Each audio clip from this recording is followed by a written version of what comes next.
Patrick, we're getting sick of this. You show up without warning, drinking heavily. And just talk about movies.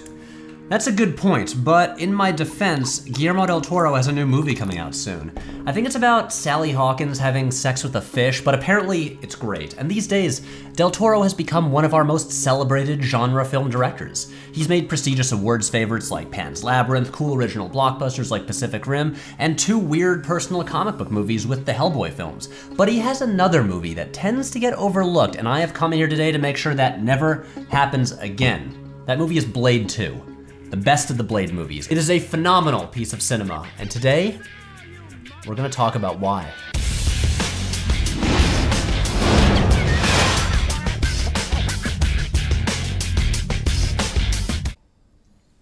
First, some background on Blade. Blade is a Marvel Comics character who was created in 1973 by Marv Wolfman and Gene Colan. He first showed up in the series Tomb of Dracula, literally fighting Dracula. He's a vampire hunter who's part vampire, so he has special vampire abilities. And as he puts it, I have all their strengths, none of their weaknesses. But he hates vampires, so he spends all his time fucking destroying them. Anyway, Blade has always been cool, but he was never exactly an A-list Marvel character. But in the late 90s, he got a film adaptation. It was written by David Goyer, who was years away from ruining Superman, directed by Stephen Norrington, who was years away from ruining Alan Moore comics, and it starred Wesley Snipes, who is, was, and always will be great. Anyway, the movie was cool as hell. Blade murdered thousands of vampires, and he taught us important lessons like, some motherfuckers are always trying to ice skate uphill. And it didn't waste time with an origin story. It jumped right into Blade being Blade, which means this. The action is cool, the vampire stuff is cool, Donal Logue gives this ridiculous, wonderful performance, and Wesley Snipes is the perfect Blade, always looking rad as hell, kicking impossible amounts of ass. And Blade 2 does it all better. See, this is where Guillermo del Toro, who had just made the brilliant Spanish ghost movie The Devil's Backbone, which you should also see, jumps into this thing headfirst, going absolutely nuts and cramming in every gloriously insane thing he could think of. So the premise is there's this new breed of super vampires called Reapers that feed on regular vampires, and the regular vampires need help, so they call up Blade, and he joins this team called the Blood Pack that has been training for years to hunt him. And these guys look like they stepped out of an anime or something. They all have ridiculous names like Snowman and Chupa and Lighthammer. And also, this team has Donnie Yen.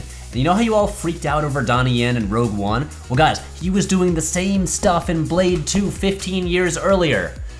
And also like dozens and dozens of great Hong Kong movies, but still, vampire Donnie Yen doing kung fu. And because it's a Del Toro movie, Ron Perlman is there angrily chewing every bit of scenery in sight. Like half the movie is him and Blade talking about how much they want to kill each other, and you know right from the start that eventually shit is gonna go down and you're like, man, can't wait to watch Blade destroy Ron Perlman. So now let's talk about the super vampires, the Reapers, which are basically an excuse for Del Toro to go wild. Because look, we all know the guy loves monsters. That's like his whole thing.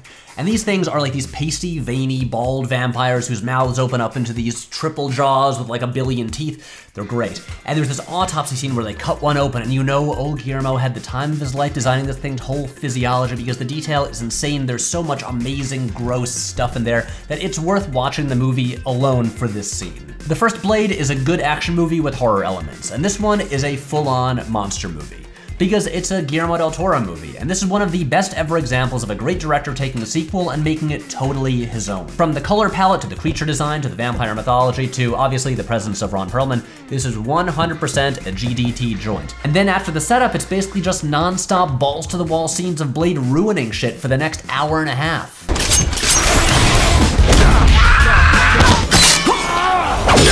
You obviously do not know who you are fucking with! The first scene where they fight the Reapers is in this vampire fetish club where there are people getting their skin flayed and stuff, and no one bats an eye at the Blood Pack walk around with these gigantic guns. And then the fighting begins, and you see how bananas the Reapers really are. Like, there's this part where Donnie Yen impales one on a katana, and it just tears itself away, ripping itself like its torso down to its crotch, and it just scurries up the wall with its intestines hanging out, and you're like, whoa, they are pretty hardcore. And one of the Blood Pack gets bitten, so now they have to kill him, but he's immune to silver because the Reapers are. So when they slice off the top half of his head, it's still alive and just sits there on the floor with its eyes blinking. Also, there are other characters, like there's Chris Christopherson as Blade's best buddy, who's kind of like Q from the Bond movies, except he says stuff like this. Yeah, well, some of us can't see in the dark, you fucking nipplehead. And there's also Norman Reedus, who's kind of the same thing, and if I'm being honest, he sort of sucks, but near the end of the movie, spoilers, he betrays Blade, but then Blade is like, I knew you betrayed me, and he explodes him, and you're like, okay, that was worth it. What I really love is the vampire leader, who's this really ancient guy who's like a classic old school Eastern European vampire who's always wearing robes and reading from ancient tomes and stuff. So as modern and high tech as other stuff gets, there's this great old world horror element there. You hear a lot of people talk about how Captain America the Winter Soldier figured out the perfect kind of superhero fight scene that's fast and physical, but also super powered, but guys, Blade 2 did that 12 years earlier. Like, here's the final fight scene. It's super physical, but then you get hits like this. And you're like, whoa, those people are impossibly strong. Also, the sound design is amazing, and every time Blade hits somebody, you can hear like 5 bones breaking.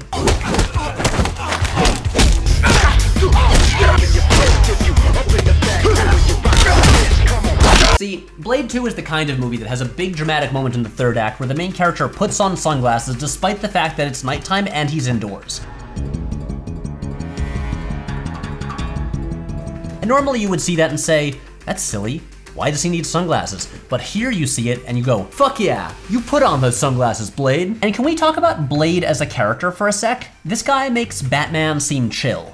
He never relaxes, he never talks about anything but business, and he has these tattoos that fit perfectly into the design of his hair, which means that he is committed to that hairstyle for life. If he was to ever get a different hairstyle, he would ruin his entire aesthetic. Blade seems like the kind of guy who is always trying really, really hard to be cool, and yet somehow still succeeds. And a really key part of Wesley Snipes' performance, something he does better than maybe any actor in comic book movie history, is his ability to absolutely nail comic book poses. I know that sounds kind of silly, but look, we're used to seeing comics where, since it's still images and drawn, the character's in these perfect exaggerated action poses that are hard to replicate in live action. You see the superhero landing a lot, but that's kind of it. And in this movie, Wesley Snipes does a superhero landing better than just about anybody. But in all the action scenes, look how he finishes moves in these perfect action poses that look like they came right out of a comic book. Wesley Snipes knows what movie he's in, and he's really fucking good at doing it. Chris Evans, you're great, but you should take some pointers from Wesley over here. Look, there is a third Blade movie, but honestly, you should just skip it and save yourself the disappointment. Wesley Snipes is still around, and for some reason relegated to direct-to-video action movies. He is so ready to be Blade again. We as a country need that to happen, and I have some ideas. Look, we're living in a country run by this terrible, evil administration with a president who defends white supremacists. So what I want to see is a movie where Blade, the unstoppable black vampire hunter, takes on this super thinly veiled vampire version of the current administration and just wipes them all out. Like, Stephen Miller already looks like Nosferatu's younger brother, so have a character based on him, then have a scene where Blade's in the White House and he throws him out a window onto the White House lawn and he just catches on fire there. I'm pretty sure that movie would make $1 billion. Also, put Blade in the MCU. I mean, give him his own R-rated movie, but then have him make a cameo in the next Spider-Man movie. So little Tom Holland Spider-Man is swinging around catching bike thieves, and then in an alley he encounters a vampire, but then Blade comes out and decapitates the vampire and is like, hey Spider-Man, there's a world you don't know about, and you should stay out of it. And then he disappears into the shadows, and then Spidey is there like, what just happened? Marvel, I have plenty more ideas where those came from. Call me. So anyway, that's Blade 2. It totally rules. You should watch it and watch the first one. Not the third, Okay, though. Patrick, we get it. Now can we talk about literally anything else? Actually, that movie sounds pretty good. Right? And tell me this. Did you guys watch the Fast and Furious movies?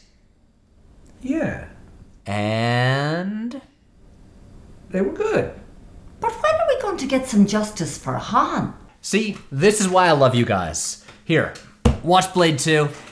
I'm gonna go, just like stumble outside, probably just like collapse in the bushes, maybe sleep there for a few days. I'll catch you soon. Okay, rolling? Patrick, Well, we're getting it is- sick of this. Sorry. Rolling, take one, and... Patrick. Oh, sorry.